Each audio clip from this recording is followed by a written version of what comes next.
திடீர்னு நைட்டு தூங்கினாங்க காலையில எந்திரிக்கல, massive attack. வீட்டுல வந்து இருக்கிற பெரியவங்க ஒரு ஹஸ்பண்ட் வேலைக்கு அனுப்புறதுக்கோ இல்ல ஃபேமிலி மெம்பர்ஸ் அனுப்புறது கூட பயப்படுறாங்க. இன்னைக்கு என் கிளினிக் வந்தாங்க, 42 வயதான தன் தம்பி வந்து மாரடைப்புல இறந்துட்டாங்க. என் கணவருக்கு வந்துருமோன்னு பயம், வீட்டை விட்டு வெளியே போறாங்க, குழந்தைகள்ல இருந்து பெரியவங்க வரைக்கும். பீட்ரூட் ஜூஸ் வந்து கொஞ்சம் இஞ்சி, பாதி லெமன், கேரட், ஒரு பாதி பீட்ரூட், சர்க்கரை நோயாளிகள் இருந்தா பாதி பீட்ரூட், பெரியவங்களா இருந்தா ஒரு முழு பீட்ரூட் போட்டுக்கலாம். பீட்ரூட் அண்ட் கொஞ்சம் சுகர் போட்டு ஒன்னா அடிக்கணும்.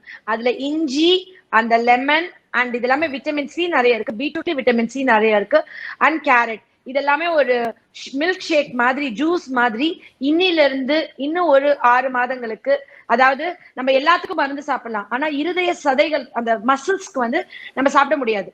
அதுக்கு எதுவும் இதுவும் கிடையாது. ஒரு தடவை ஹார்ட் வந்து போச்சுன்னா, தோய்வு அடைஞ்சிச்சுன்னா புது ஹார்ட் தான் டிரான்ஸ்பிளான்ட் பண்ணணும். ரத்த குழாயில அடைப்பு இருந்தாதான் அந்த பிளட் கிளாட்டை நம்ம ரிமூவ் பண்ணிட்டு ஸ்டண்ட் வைக்கலாம்.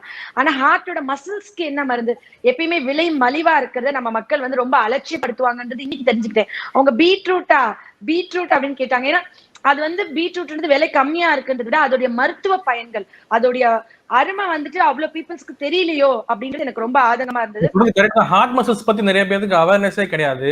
ஹார்ட் மசில்ஸ் எப்படி ஸ்ட்ராங் பண்ணலாம், பீட்ரூட்டோட நன்மைகள் என்ன, அதை பத்தி நிறைய பேருக்கு தெரியல. இன்னும் கொஞ்சம் தெளிவா சொல்லுங்க. ஆக்சுவலி பீட்ரூட் ஜூஸ் குடிச்சிட்டு எக்கோ எடுக்கும் பொழுது 13% ஹார்ட்டோட மசில்ஸ் வந்து இம்ப்ரூவ் ஆகுதுன்னு சொல்லி ஆய்வு கண்டுபிடிச்சு.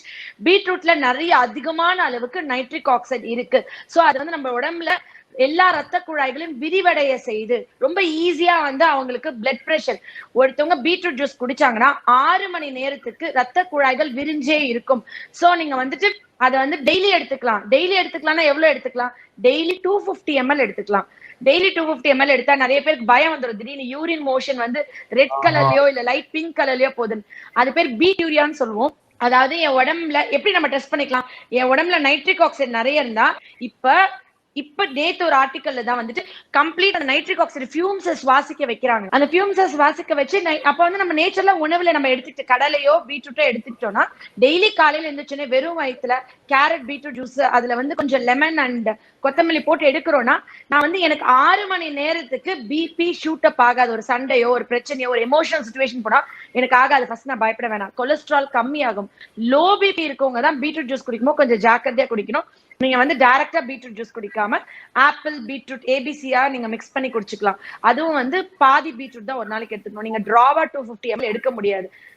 நிறைய பேர் சொல்லுவாங்க வாய் ஸ்மெல் இருக்கு மேம், ஏதாவது மருந்து கொடுங்க, வாய் ஸ்மெல் இருக்கு, நான் என்ன பண்ணணும், எப்படி என் வாய் ஸ்மெல் சரி பண்ணணும், வெளியே பப்ளிக்ல பேச பயமா இருக்கு, இதை பேச பயமா இருக்கு. வயிற்றுல இருக்கிற ஆசிட் லெவல் உடைய வயிறு புண்ணு இருந்தா வாய் ஸ்மெல் வரும்.